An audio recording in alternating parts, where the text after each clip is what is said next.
ये जनरल परवेज मुशर्रफ के उरूज का दौर था जब पाकिस्तान में निजी टीवी चैनल्स की आमद का सिलसिला शुरू हुआ। जियो न्यूज के बाद जिस चैनल ने अपनी पहचान बनाई वो था ARY न्यूज, जो मुल्क की मारूफ कारोबारी शख्सियत हाजी अब्दुल रज़ाक याकूब के ARY ग्रुप ने शुरू किया था।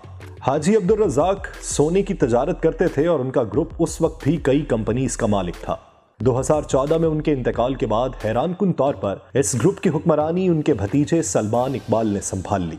सलमान इकबाल अब एक पाकिस्तानी मीडिया टाइकून हैं। उनकी जिंदगी के तमाम खुफिया राज हम आपको बताएंगे इस वीडियो में। नाज़रीन, आप देख रहे हैं नुक्ता, जिसके साथ मैं हूं यासिर रशीद चौधरी। हमारी इस वीडियो को मुकम्मल देखिए। अगर हमारी वीडियो पसंद आए तो इसे लाइक कीजिए और हमारे चैनल को सब्सक्राइब करके बेल आइकन को दबाइए ताकि आपको लम्हा बलम्हा ऐसी मालूमाती वीडियोस पहुंचती रहे। बसूरत दीगर हमें अपनी राय से आगाह कीजिए ताकि हम कुछ बेहतरी ला सकें।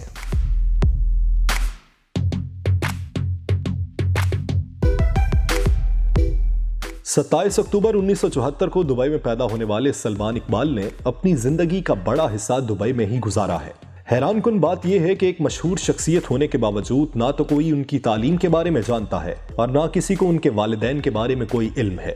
उन्हें सिर्फ हाजी अब्दुल रज़ाक के भतीजे के तौर पर जाना जाता है।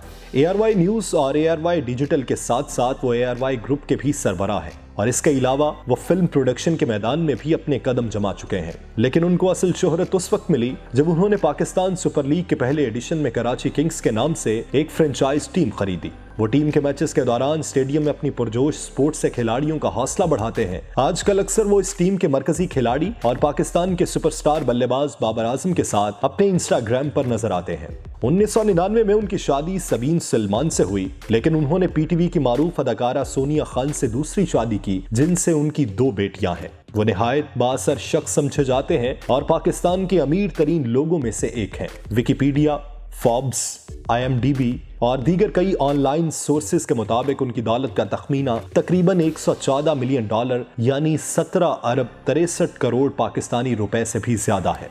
मारूफ वेबसाइट द मुस्लिम्स 500 ने 2017 में सलमान इकबाल को दुनिया के 100 बाअसर तरीन मुसलमानों में शामिल किया था। वह इंस्टाग्राम पर अपनी पुरतायुश जिंदगी की तस्वीर शेयर करने के लिए मशहूर है और 75,000 से ज्यादा लोग उन्हें इंस्टा पर फॉलो करते हैं। गुज़श्ता दिनों उनके चैनल पर नशर होने वाले मुतनाज़ा ड्रामे मेरे पास तुम हो ने पाकिस्तान भर में तहलका मचा दिया है। वो अपनी कंपनी सलमान इकबाल फिल्म्स के बैनर तले जवानी फिर नहीं आनी, लाहौर से आगे, दोबारा फिर से, 3 बहादुर, पंजाब नहीं जाऊंगी जैसी सुपरहिट फिल्में बना चुके हैं।